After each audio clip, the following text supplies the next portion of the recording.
বিএনপির সামনে এবার নতুন পরীক্ষা উপজেলা নির্বাচন। জাতীয় নির্বাচনে দলের সিদ্ধান্ত অমান্য করে হাতে গোনা কয়েকজন অংশ নিলেও উপজেলা নির্বাচনে অংশগ্রহণ ঠেকাতে কঠোর বিএনপি। সরকারের চাপেও যেন কেউ নির্বাচনে অংশ না নেয়, এজন্য প্রথম ধাপের নির্বাচনের মনোনয়নপত্র দাখিলের শেষ মুহূর্তে এসে নির্বাচন বয়কটে দলের চূড়ান্ত সিদ্ধান্ত জানানো হয় তৃণমূলকে।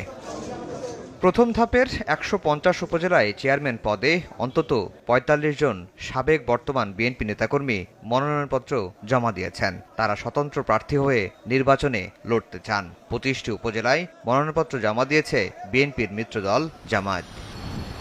বিএনপি নেতারা বলছেন, নির্বাচন বয়কটের সিদ্ধান্তে দলের তৃণমূলে অস্থিরতা তৈরি হবে না, কেননা দল কোন প্রেক্ষাপটে নির্বাচনে যাচ্ছে না এ বিষয়ে অবগত নেতাকর্মীরা।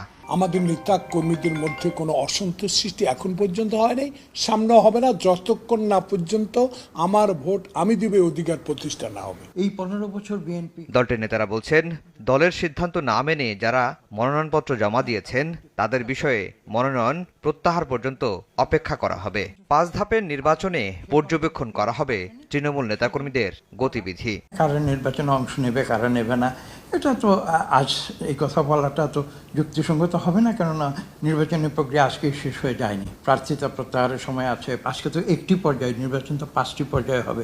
সেই সবগুলো প্রক্রিয়া যখন শেষ হবে তখন বোঝা যাবে। ১৫০ উপজেলায় চেয়ারম্যান পদে মনোনয়নপত্র জমা দিয়েছেন ৬৯৬ জন। এর মধ্যে ১৪১টিতে আওয়ামী লীগের প্রতিদ্বন্দ্বী আওয়ামী লীগ। ৮ মে হবে ভোট।